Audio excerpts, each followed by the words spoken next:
দিল্লিও থেমে থাকবে না, আপনার চেয়ারটা আমরা টলমল করে দেবো।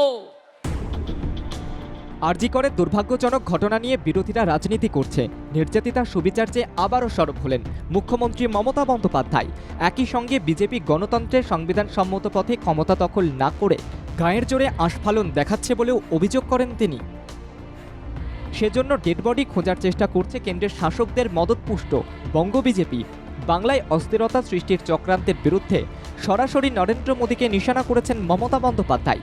সাফ জানান, বাংলায় অস্থিরতা সৃষ্টি করলে, তৃণমূলকে ক্ষমতাচ্যুত করার ষড়যন্ত্র করলে মোদীর দিল্লির গদিও তারা টলমল করে দেবে। আন্দোলনের জমি থেকে উঠে আসা মমতা মনে করিয়ে দেন, কেন্দ্রের ক্ষমতার রাশ হাতে নিয়ে বাংলায় অশান্তি ছড়ানো হলে তার ধাক্কা লাগবে ওড়িশা, উত্তরপ্রদেশ, অসম, মণিপুর ছাড়িয়েও দিল্লিতে। তাই বাংলায় অগ্নিগর্ভ পরিস্থিতি তৈরি করার রাজনীতির এই সস্তা চেষ্টা থেকে বিজেপিকে দূরে থাকার আবেদনও জানান তিনি। যুক্তরাষ্ট্রীয় ধর্ম বজায় রাখতে দিল্লি বিরোধী লড়াইয়ের ঝাঁজও বাড়ান বিজেপি বিরোধী শিবিরের নেত্রী।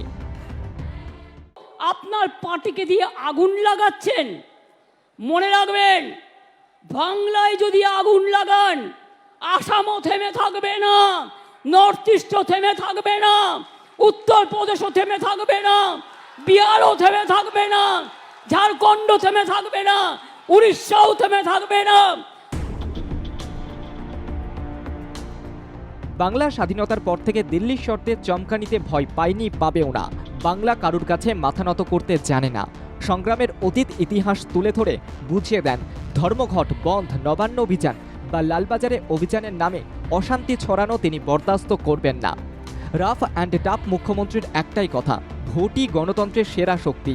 ভোটের মাধ্যমে পারলে বিজেপি জিতে আসুক, বাংলায় মানুষের রায়কে সম্মান দিতে শিখুক গেরুয়া শিবির। কিন্তু ক্ষমতা দখলের নামে অশান্তি ছড়ানোর চেষ্টা করলে দিল্লির ক্ষমতা লোভীদের গণতন্ত্রের শক্তিকে কাজে লাগিয়ে শিক্ষা দেওয়ারও বার্তা দেন তিনি। আমি দেশের জন্য মাথা নত করব, মানুষের জন্য মাথা নত করব, আমি বাংলাকে অসম্মান করতে দেব না। ক্ষমতা থাকলে ভোটে যাও, গুলি নয়, ডেড বডি নয়, লাশ নয়। ক্ষমতা তোমাদের হাতে। কেন করছো না ফাঁসির জন্য, যে এইসব ধর্ষণ করলে ফাঁসি হবে?